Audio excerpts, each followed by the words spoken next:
شالوم شالوم شالوم ቤተሰብ እግዚአብሔር አምላኽ ከመይ ቀኒኹም ኣንሓኹም ሰላሕ ዲኔ ካብ ንክርስቶስ ዝገልጽ ትውልዲ ዓለም ለኻዊ ቤተ ክርስቲያን ኣብ ስቶክሆልም ስዊድን ድርከብ ካብ እግዚአብሔር አምላኽ ስሙ ዝተባረኸ ይኹን ሎሚ ሓደ ጻውዒት ከቕርብ ኢለያት ሎሚ ዘቕርበልኩም ጻውዒት ናይ ጸሎት ጻውዒት እዩ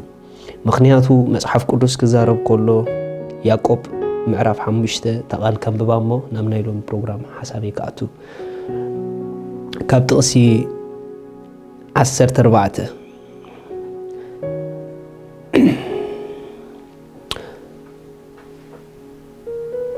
ኣብ ማእከልኩም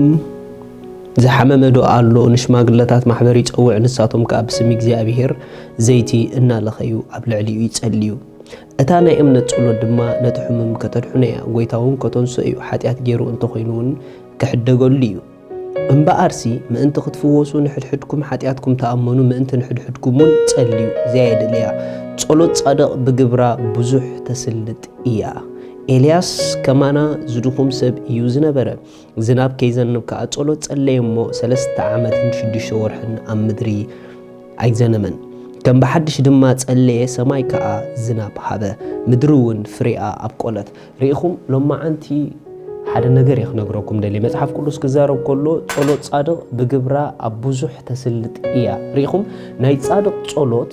ብግብሪ ኣብ ብዙሕ ተስልጥ ናይ ጻድቕ ጸሎት ለውጢ ከምጽእ ዝኽእል ሓይለ ኣምላኽ ኣብ ስራሕ ከም ደኣቱን ከም ድግለጽን እያ ትገብር ናይ ጻድቕ ጸሎት ኣብ ህይወት ብዙሕ ለውጢ ከተምጽእ ትኽእል እያ ምኽንያቱ ካብታ ሓደ ነብሳት ናብ ጎይታ ክመጻ ናይ ጻድቃናት ጸሎት ኢምፖርታንት እዩ ምኽንያቱ ስለ ነብሳት ንጽልዮ ጸሎት ኣሎ እዚ ስለ ነብሳት ዝጽለ ጸሎት ኣነ ንስኹምን እንተ ደኣ ተኣሚንና ጸሊናዮ ንብዙሓት ነብሳት ናብ ጎይታ ከነምጽእ ዕድልን ኣፍደገን ክንረክብ ኢና ሐዋርያ ጳውሎስ ስለይ ድማ ጸልዩ ይብል ነይሩ ስለዚ ኣሕዋተይ ኣነ ሎሚ ንኹልኹም ኣብዚ ፕሮግራም ኣቲኹም ትከታተሉና ከቕርበልኩም ደልየ ዘለኹ ጻውዒት ናይ ጸሎት ጻውዒት እዩ ብጸሎት ኣብ ሓደ እግዚአብሔር ኣብ ልብና ዝቕመጦ ሓሳብ ምሳና ሓቢርኩም ብጸሎት ክድግፉና ስለ ዝደለኹ እየ ንሱ ድማ ካብታ ሓደ ጀሚርናዮ ዘለና ዕቅድ 1 ሚልዮን ነብሳት ናብ ጎይታ ንምምጻእ ዝብል ኣጀንዳ ሒዝና ተበጊስና ኣለና እዚ ኣጀንዳ ድማ ኣብ ሓጺር ግዜ ተኸናዊኑ ኣቅድሚዕንትና ክንሪኦ ኢና ብርግጽ ብሓይሊ መንፈስ ቅዱስ 1 ሚልዮን ነብሳት ናብ ጎይታ ኣብ ዘላ ዓለም ክመጻየን ስለዚ ኣብዚ ናይ 1 ሚልዮን ነብሳት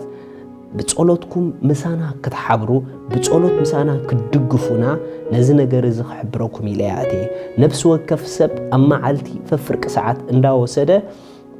ከይቋረጸ ስለ ነፍሳት ንኽጽሊ ንኹሉ ሰብ ሓቢርናየ ኩሉ ሰብ ነናቱ ፍርቂ ሰዓት ወሲዱሎ